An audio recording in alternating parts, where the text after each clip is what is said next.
టీశాట్ సీఈఓగా ముఖ్యమంత్రి గారు నన్ను ఇక్కడ నియమించినందుకు, సీఈఓగా నియమించినందుకు ముఖ్యమంత్రి గారికి ప్రత్యేక ధన్యవాదాలు తెలియజేస్తున్నాను.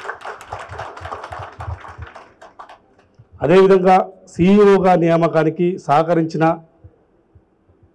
IT and industrial LA minister Sridhar Babu గారికి నాకు ప్రత్యేక కృతజ్ఞతలు. నేను మీలో ఒక్కడిగా మీతో కలిసి పనిచేస్తా. కాబట్టి ఇది ప్రభుత్వ సంస్థ, ప్రభుత్వం కోసం పనిచేయాలి. ప్రభుత్వం తీసుకుంటున్న నిర్ణయాలు కానీ దాన్ని ప్రజల వద్దకు తీసుకుపోయే ప్రయత్నం టీశాట్ చేయాలి. అదే ప్రధాన లక్ష్యం. గతంలో ఉన్న సీఈఓ శైలేష్ రెడ్డి గారు కూడా వారికి నా యొక్క అభినందనలు. ఎందుకంటే వారిని కూడా నేను ఇన్వైట్ చేశాను, రండి అని ఇన్వైట్ చేశాను. సో టీశాట్ని ఈ స్థాయికి వాళ్ళు కూడా తీసుకొచ్చేందుకు, ఎందుకంటే అది గతంలో జర్నలిస్ట్ చేశారు, మళ్ళీ ఈ జర్నలిస్టులే నియామకం జరగడం సంతోషకరం. టీశాట్లో ఇప్పుడు 2 ఛానల్స్ మనకు ఉన్నాయి. ఈ 2 ఛానల్స్, ఒకటి నిపుణ, ఒకటి విద్య. భవిష్యత్తులో టీశాట్ను దేశంలో ఇది 2వ స్థానంలో ఉంది ర్యాంకులో అని తెలియజేస్తున్నారు. దీన్ని ఎట్టి పరిస్థితుల్లో మొదటి ర్యాంకు తీసుకుపోయే ప్రయత్నం మనం చేద్దాం.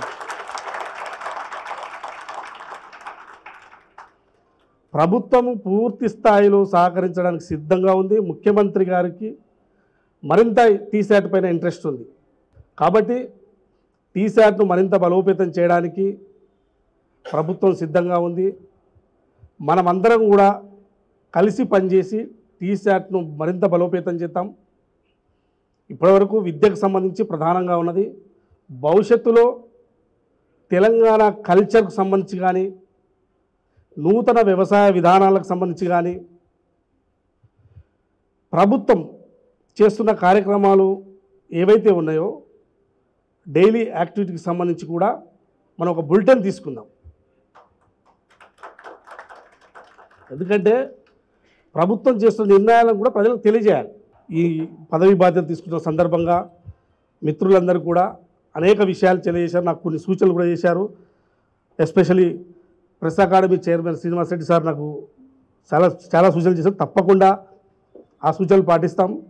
ప్రెస్ అకాడమీకి సంబంధించి, ఎందుకంటే ప్రెస్ అకాడమీ చేసే బాధ్యత కూడా చాలా పెద్దదే. జర్నలిస్టులకు సంబంధించి శిక్షణా కార్యక్రమాలు ఇవన్నీ నిర్వహిస్తుంటారు. అటువంటి ఏమైనా కార్యక్రమాలు ఉంటే కూడా టీశాట్ డెఫినెట్గా ప్రసారం చేస్తుంది. సో భవిష్యత్తులో అనేక అంశాలు టీశాట్ ద్వారా ప్రసారాలు కాబోతున్నాయి.